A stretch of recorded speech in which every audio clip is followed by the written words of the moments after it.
फुटचांगला आहे ना, दाखवलं 21 मध्ये गेले. तर मग तुमचे ज्यावेळेला तुमची बांधकाम परमिशन दिलं असेल गुंठेवारी केली त्यांनी 21 ला किती मीटरचे रस्त्याच्या हिशोबाने केलं? 30 मीटर. सेंट्रल पॉईंट आणि बरेच वेळा काय करतात, गुंठेवारी करणे म्हणजे आम्ही त्यांना सांगतो, पहिले चलन देतो, चलन भरल्यावर मग तुम्ही त्याला मोजणी करून आणा. सरकारी मोजणी करून आला पाहिजे. सरकारी तुमचं पत्र भेटल्यावरती मोजणी होती आपल्याला. मग तुम्हाला डायरेक्टली मोजणी करायला कशा देणार?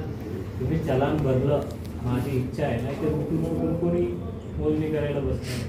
त्यामुळे तुम्हाला मोजणी तुम्ही केले नसेल, सरकारी मोजणी केलं तर तुम्हालाच कळतं. भूमी अभिलेखकडून ती 30 मीटर कुठून कुठे भरतं आणि किती तोडावं लागेल तुम्हाला. सर बोले मी आत्ताही सांगतो की तुम्ही परत येऊन नाही सांगायचं साहेब आम्हाला TDRच द्या, पैसे नको पाहिजे, असं नाही सांगायचं. मी पैसे द्यायला पण तुम्हाला तयार आहे.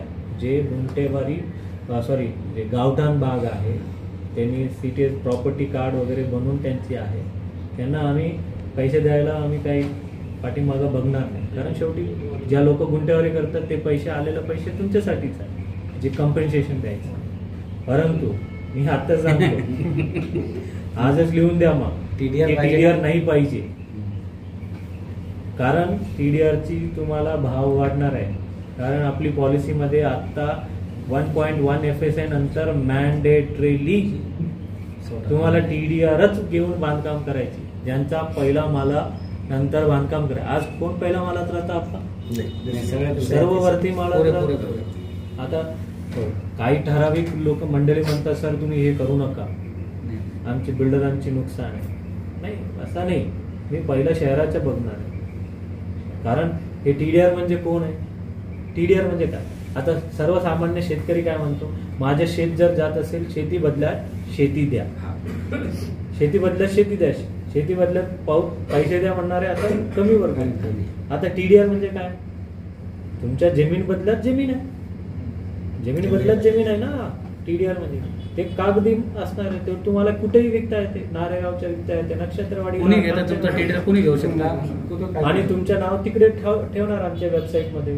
आप्पांच्याकडे 1000 स्क्वेअर मीटर TDR आहे. मग आप्पाला शोधत येणार, आप्पा द्या. आता तुम्ही हा क्लिअर केला ना, इतक्या दिवसापासून केलं, हा मॅटर होत नाही. परत नाही बोलायचं, करू आम्ही त्याचा परत नाही बोलायचं की आम्ही निर्णय घेऊन टाकू, पैसे पाहिजे का TDR पाहिजे, निर्णय घेऊन तुम्हाला सांगून देऊ नारेगावचं, आहे का नाही?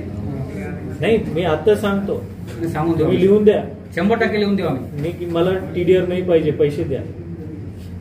कारण काय असतं, आता तुमची नारेगावची बाजारभाव किती आहे? जास्त आहे. सरकारी भाव किती आहे? 1000 म्हणजे 2000 भेटेल तुम्हाला. सरकारी भाव डबल मिळणार. परंतु ते उद्या TDR तुमची बाजारात जास्त विकली जाणार ना. भाव वाढणार रे साहेब, म्हणते शाश्वती 100% होणार. कारण आम्ही कंपल्सरी करतो. कारण TDR आमचा फोर आहे. TDR म्हणजे मी घेतलेली जमीन आहे, मी घेतलेली महापालिकेची जमीन आहे ना, तो अधिकृत. मग त्याला पहिलं जेऊ घालायचं की बाहेरच्या पोरांची जेऊ? काय लोकांना कळत नाही म्हणून तुमची फायदा उचल. आता आमची हे चाललेलं यांच्या मार्फत, मीडियाच्या मार्फत की TDR म्हणजे काय. आता पुणे, मुंबई यामध्ये भेटत नाही.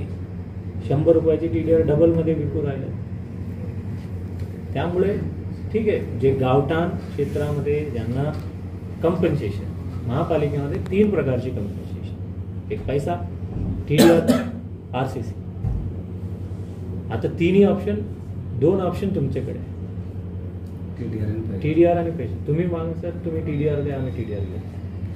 ते गावठाण क्षेत्र, गावठाणच्या व्यतिरिक्त नाही. आणि मालकी हक्काचे प्लॉट 7-12 वाले, रजिस्ट्रीवाले तुम्ही ऑलरेडी बांधकाम केलं असेल, पाठीमागं तुमचे उरते, समोर उरत नाही, रस्त्यामध्ये जाते, ते तरी तुम्हाला फ्री मध्ये सोडावा लागणार. त्याला कॉम्पेन्सेशन मिळणार नाही, फक्त गावठाणाला मिळणार. अरे तू कन्फ्युज कर रहा है. गावठाणच्या व्यतिरिक्त ऐका, अभी मालकी हक्कावाले इनके प्लॉट है, इनका भी रोड में जा रहा, समझ लो आधा घर गावठाण आहे का? नहीं, मालकी हक्कावाले भी है ना. खाजगी आहे खाजगी ना, मालमत्ता. ते खाजगी मालमत्ता आहे. त्या ठिकाणी तुम्ही ऑलरेडी बांधकाम केलेलं आहे. काही बांधकाम तुमची डीपी रोड मध्ये येतं. डीपी रोड मध्ये येतं, येतं. काही बांधकाम उरतं. उरतं. मग जे उरतं ते तुम्ही ठेवा, ते गुंठेवारी करून घ्या. जे उरत नाही ते तुम्हाला महापालिकेमध्ये फ्री मध्ये डीपी रोड द्यावा लागतो. देवाला लक्षात आला? का तुम्ही डीपी रोड टाकल्यानंतर आम्ही वाढव बनवल्यामुळं आता आम्हाला तुम्हाला काही मागायचा अधिकार नाही. अधिकार नाही आहे. कसं आहे? कसं राहील आपण? म्हणजे चित्त पण तुमची, नाही, पट पण नाही, तुमची. नाही. गावठाणच्या व्यतिरिक्त गायरान जमिनीवर बांधले पाहिजे. काय काय गावठाणच्या व्यतिरिक्त गायरान जमिनीत असले सरकारी सरकारी सरकारी इसमें तो आपको कभी भी निकाल सकते हैं ना. पैसे नाही मिळणार नाही काही इसमें पैसे काय गायरांचे तुम्ही अतिक्रमण करून राहिला. त्या पैसे काढायचे आणि किंवा चित्तपणांची, पटपणांची आणि पैसेपणांची उचललेलं नाणे पण आणतं. सर अभी हमारा लास्ट मुद्दा रहेगा हमारा एक अभी ये सब कार्रवाई होने के बाद सर नारेगांव के अंदर अभी ये जो पोल शिफ्टिंग है, रोड है, ड्रेनेज शिफ्टिंग है, तो ये कब तक हो सकेंगे सर अपने? क्योंकि अभी ये सब उदास होने वाला है पूरा सब, नारेगांव भयान हो जाने वाला है पूरा। देखो आप नगर सेवक थे, हाँ। कौन सी चीज आसान है? कोई चीज आसान है नहीं, कौन सी चीज आसान है? तोड़ना आसान है या रास्ता बनाना आसान है? दोनों भी आसान नहीं सर, हाँ दोनों भी आसान नहीं। नहीं। अभी आप सरकार से पैसे हाँ ले रहे भैया, हैं। वो बोल रहा हूँ ना, रास्ता बनाना आसान है, पैसा आ जाएगा तो रास्ता बन बन जाएगा। जाएगा। किसी की तोड़ने की हिम्मत लगती ना, जैसे बोल रहे हो, क्यों मेरे हमारा नाम ले रहे हो या हमारे टीम का नाम ले रहे हो? इतने लोग इसके पहले भी थे ना। ये क्या हम नया कर रहे हैं क्या? पैसा आ रहा है ना, ये फिर पैसा आके क्या होगा? हमारा 50 साल नाम रहेगा सर। त्यांनी तो सांगितलं- साहब, हमको नाम जो की काम नहीं- नहीं, ये देखो सर अभी तक ऐसी कार्रवाई शहर में इतनी जोरदार हुई नहीं और इतनी ताकत से किसी की नहीं। और इनने इतनी देरी के सांगितलं- बाद जो मीडिया के ऊपर बोल रहा क्या मैं इलीगल कोई भी रहा, मैं तोड़ने बोलते तोड़ने कोई कितना भी बड़ा आदमी रहा या छोटा रहा, मैं किसको देखना, पट्टी मैं लगा काम के तोड़ना। आप पाए हो या मेरा कोई भी पप्पा रहो। तो उसका ऊपर कोई नहीं। तो सर ये कि पांच जो है रोड का पांचवा मुद्दा हमारा, तो ये कितने दिन में, कितने महीने में, कितने साल में, कैसा कब तक आपका अपना नियोजन है या नहीं है? तुमको आने का है ना? हाँ आगे समझ इसलिए बोल रहा हूँ मैं, क्योंकि मैं नागरिकों को शासन दूंगा 100%। नाही, देखो कैसे होत आहे हा. की हे आल्यानंतर हे रस्ता करायचेच आहे.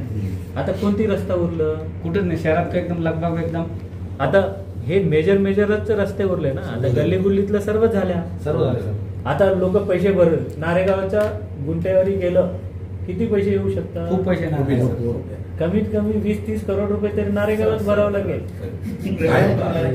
नक्की येणार सर। एवढं मोठे इंडस्ट्रियलिस्ट करून 10,000 टाकले. के भी शेअर आहे, एवढा घाण करून टाकलं ते. घाण केलेलं आहे ना, खूप घाण केलं. पुढे येऊन काय ते म्हणजे एवढा मी एक दिवस म्हणजे माझ्या मुली कधी कधी त्या रस्त्याने वगैरे मी स्कूलला घेऊन जात असतो. 30 मीटरच्या पुढे जाऊन ते 10 मीटर पण 21 फूट आहे फक्त रोड, 21 फूट एक्झॅक्ट आता नारेगावचा आता मोजलं तर 21 फूट आहे फक्त। साहेबांनी सांगितलं सर, हे आता आता हे ऐतिहासिक कामगिरी करू लागलो ते म्हणून. आता किती वेळात होणार आहे हे खाली केल्यावर ते मला होणार आहे. मला जसं मोठे रस्ता, आता मोठे रस्त्यासाठी सरकार पैसे देवतो म्हटलेलं आहे. गडकरी साहेब नॅशनल हायवेचे देतो म्हटलेले, स्टेट हायवेची माननीय मुख्यमंत्री साहेबांनी जबाबदारी घेतली आणि बाकी छोटे छोटे रोड्सचं आम्ही करू ना महापालिका. आम्ही पहिलं तर पोल लावून टाकू 30 मीटरच्या ठिकाणी. जसं रेल्वेचं आहे ना, रेल्वेला कसं लावून ठेवले तसं पहिले आता पोल लावलेलं आहे ना, बीड बायपासला असेच लावा असेच साहेब, लावा साहेब. म्हणजे अतिक्रमण होणारच नाही मग परत असं. ते त्यामुळे हे तिथं स्ट्रीट लाईट. आता नारेगावमध्ये पाणीच्या लाईन नाही टाकले, टाकेल. टाकलं साहेब, ड्रेनेजच्या लाईन आता टाकतोय. टाकतोय म्हणजे पहिला अंडा पहिला की मुर्गी पहिला? तर आपण पहिलेच टाकून राहिलो ना. बाकी सुविधा आता स्ट्रीट लाईट पण आपण देतो. अजून काय तो तुम्हाला सिवरेज नाही, पाणी चांगलं आहे.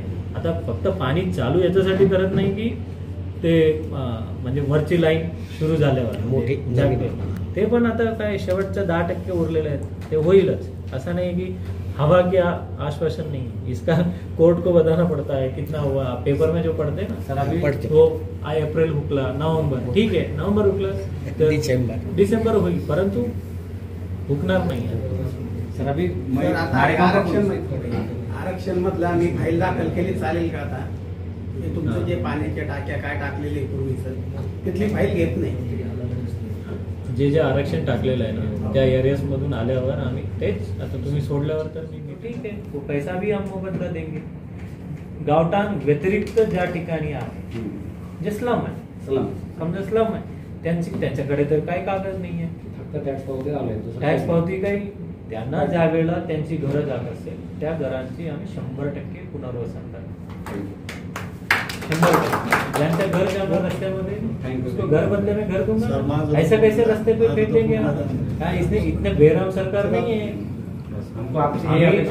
माननीय पालकमंत्री महोदयांनी जे स्लमची घर वगैरह जे काय त्यात एक कुटुंब एक घर वो हमने उसकी प्रायोरिटी में लिख के रखेंगे आणि आमच्या महापालिकेमार्फत 11,000 घरकुल चालू आहे आणि दुसरे म्हाडाच्या मार्फतही हजारोहून घरकुल चालू आहे. आता आम्हाला 150 घर ताब्यात आहे. जो प्रायोरिटी में हम प्रेफरेंस जो हम बोल रहे हैं नंबर वर प्रायोरिटी में उनको 1 लाख रुपये फक्त द्यायचं. 12 लाख 13 लाखची घर फक्त 1 लाखामध्ये आम्ही त्यांना देणार. अजून एक तुमची मोठी आहे कॉम्प्लेक्स आहे तुमची समोर रस्त्यामध्ये काय गुंटेवारी करायची परमिशन लिया रहता तो अलग बात परमिशन ही नहीं दी तो उसको गुंटेवारी करके लेने के टाइम पे जे रस्त्यात जागा जाऊ राहिले ते तुम्हाला फ्री मध्ये हँडओव्हर करावा लागेल. उसका कुछ भी नहीं मिलेगा. क्यों अगर ओपन प्लॉट करते ब्रदर ज्यांना लेआउट कळतं ज्या लेआउट करतात त्यांना माहिती आहे 5% एम्युनिटी स्पेस 10% ओपन स्पेस अंतर्गत रस्ते 9 मीटरची हा मग त्यानंतर सिटी डेव्हलपमेंट चार्जेस अमुक एवढा भरावा लागतो. आज गुंटेवारी यस सर आज जे तुम्ही कमिशनर साहेबांना नारेगावशी संबंधित भेटले काय त्यांनी समाधान तुम्हाला उत्तर देणार. आमचे नारेगावचे नागरिक काही दिवसापासून इतके खूप परेशान होते का बाबा कुणी उठायचा का बाबा रोड 45 मीटर जाणार आहे इथून तुटणार आहे तिथून तुटणार आहे आजच्या तोडून घ्या असे लोक नागरिक पूर्ण परेशान होते. आम्ही मागे काल परवा दिवशी आयुक्त साहेबाला एक मेसेज दिला का बाबा आम्हाला तुमची भेट घ्यायची काही कन्फ्युजन आहे आमच्या नारेगावचे आणि ते दूर करायचे. तर आयुक्तांना ॲट ए टाइम आम्हाला टाइम दिला का बाबा तुम्ही 1 वाजता आमच्या ऑफिसला तुमचं जे कन्फ्युजन ते आम्ही समोर बसून दूर करू. आज आयुक्त साहेबाकडे आम्ही जी चर्चा केली सर्वात पहिली मागणी अशी केली का बाबा जी 30 मीटरची मार्किंग आहे ते तुम्ही आम्हाला कधी करून देणार आहे. ते मार्किंग केल्यानंतर तुम्ही आम्हाला काही दिवसाचा वेळ द्या त्या वेळामध्ये आम्ही स्वतःहून नागरिकांसमोर करून ते काढून घेणार आहे. तर ती त्यांनी मान्यता दिली का बाबा ठीक आहे काय हरकत नाही. तिसरा मुद्दा आम्ही असा उपस्थित केला का बाबा जे गावठाण एरिया आहे जे स्लम वस्ती आणि जे मालकी हक्काचे प्लॉट आहे हे घर जे तुटणार आहे याला तुम्ही मोबदला देणार आहे का नाही देणार आहे हा मुद्दा उपस्थित केल्यानंतर त्यांनी क्लिअर भाषेत सांगितलं का गावठाणमध्ये जे बी आहे त्याला मोबदला बी देणार आहे. मोबदला ज्याला पाहिजे मोबदला देणार ज्याला TDR पाहिजे त्याला TDR देणार आहे असं ते सरळ भाषेत म्हणले. आज जो 30 मीटरचा रोड आहे उद्या तो 6-6 मीटरचा 100% 35-10 जसं 35 वर्षांना आज DP रोड होत आहे तसं भविष्यात तो 6-6 मीटर होऊ शकतो. पण आज मी 30 मीटरच्या वर 1 इंच तोडणार नाही. नारेगावातले नागरिक जे भयभीत झालेले आहे ते कोणी टेन्शन घेऊ नका. आम्ही तुम्हाला येण्याचे पूर्वी इथं कळू असं का बाबा मार्किंग केव्हा करणार आहे ते आम्हाला त्यांनी सविस्तर सांगितलं आणि आम्हाला खूप त्यांनी सविस्तर समजून सांगितलं आणि आम्हाला कॉपरेटिव्ह केलं. आज आमच्या नारेगावचे नागरिक जे परेशान होते इतक्या दिवसापासून आज ते सुखाना रात्री झोपणार आहे का बाबा खरोखर आम्हाला आज कमिशनरने आम्हाला जी मदत केली जे सपोर्ट केलं. कारण की हायकोर्टचा सुप्रीम कोर्टचा जे कायदा आलेला जे ऑर्डर झालेला आहे त्या ऑर्डरनुसार सगळ्यांना जे बाधित घर आहे ते काढणं 100% गरजेचं आहे. त्यानुसार त्या कायद्यानुसार आम्ही हायकोर्टाचा सर्व नागरिक सन्मान करता आणि हायकोर्टाने जे आदेश दिलेले आहे ते आपल्या विकासासाठी आपल्या भविष्यासाठी दिलेला आदेश आहे त्यासाठी आम्ही त्यांचाही सन्मान करतो. आणि मी नारेगावातील नागरिकांना आश्वस्त करतो का पण नारेगावमध्ये घाबरण्याची आधी कोणत्याही प्रकारची गोष्ट नाही. असं अतिक्रमण इव्हन कोणी बळजबरी रात्री काढणार नाही दिवसा येणार नाही. ते आपल्याला सूचित करून मार्किंग करणारे मार्किंग केल्यानंतर आपल्याला वेळ देणार आहे. त्याच्यानंतर जे आपल्याला कोणी कार्यकर्ता नेता उठून सांगत आहे कोणी मेसेज टाकत आहे का असं होणार आहे मी ते 45 मीटरचा 30 मीटर करून घेतलं हे सगळ्या खोट्या बातम्या आहे. याच्यावर कोणी लक्ष देऊ नका. सर्व नागरिकांना मी विनंती करतो नारेगावच्यांना कोणी कोणावर भरोसा ठेवू नका. आता आज सविस्तर नारेगावचे संपूर्ण जे रोडवरचे ज्यांचे प्लॉट आहे ज्यांचे घर आहे हे संपूर्ण तेच लोक आज आलेले त्यांच्या समोर पूर्ण आमचा समाधान झालेला आहे. तर मी खरोखर माननीय आयुक्त साहेबांचा आभार व्यक्त करतो अभिनंदन व्यक्त करतो कारण की आम्हाला त्यांनी 1 पाऊण तास वेळ दिला आणि आमची जी अडचण होती ती समजून घेतली आणि ती आमची अडचण समजून त्यांनी आम्हाला समाधान केलेलं आहे.